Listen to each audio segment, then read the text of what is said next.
এই মেয়েটার ভেতরে আমি নতুন এক পৃথিবী দেখি, যে শুধু নিজের জন্য বাঁচে না, বাঁচতে চায় সবার জন্য। হয়তো এই মেয়েটার স্বপ্নই আমার জীবনের সবচেয়ে বড় দায়িত্ব হয়ে উঠবে। তোমার সাথে কিছু ইমার্জেন্সি কথা ছিল, এখনই আসতে হবে তোমাকে। এত রাত্রে কিভাবে? কাল সকালে দেখা করি। না না, কাল পর্যন্ত অপেক্ষা করতে পারবো না, এখনই যেভাবে হোক তুমি আসো।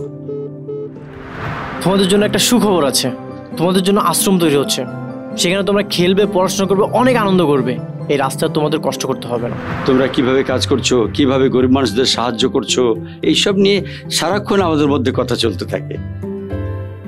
কাজে বুঝতে পারছো কতটা গুরুত্ব দিয়ে ও তোমাকে দেখে। আমি তোকে অনেক ভালোবাসি, বন্ধুর চেয়ে অনেক বেশি। কি বললি? তোর এত বড় সাহস? এই তুই জানিস এর পরিণাম কতটা ভয়ঙ্কর হতে পারে? আমি তো আমার মেয়ের ভবিষ্যৎ সমাজের হাতে তুলে দিতে পারি না। সমাজে সম্মানই সবকিছু।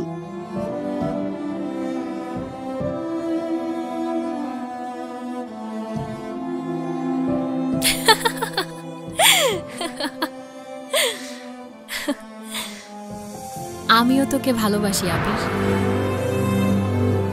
বাবা কথা বলো। বাবা, বাবা কি হলো?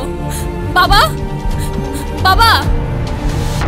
মানুষ চোখের মায়ায় পড়ে, হাসির মায়ায় পড়ে, অতি ক্ষুদ্র ক্ষুদ্র জিনিসের মায়ায় পড়ে। মানুষ কারণে অকারণে মায়ায় পড়ে।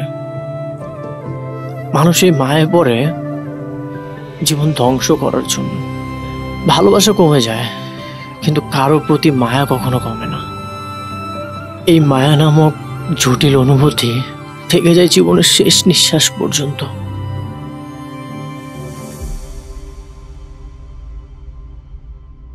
ভালোবাসা মানে শুধু একসাথে থাকা নয়, ভালোবাসা মানে অপেক্ষা করা, ত্যাগ করা, আর মনের ভেতরে কাউকে বাঁচিয়ে রাখা। যে সম্পর্ক সময়, দূরত্ব আর সমাজ ভাঙতে পারে না, সেটাই সত্যিকারের ভালোবাসা, যেখানে পাওয়া না পাওয়ার কোনো হিসেব নেই, আছে শুধু হৃদয়ের গভীর টান।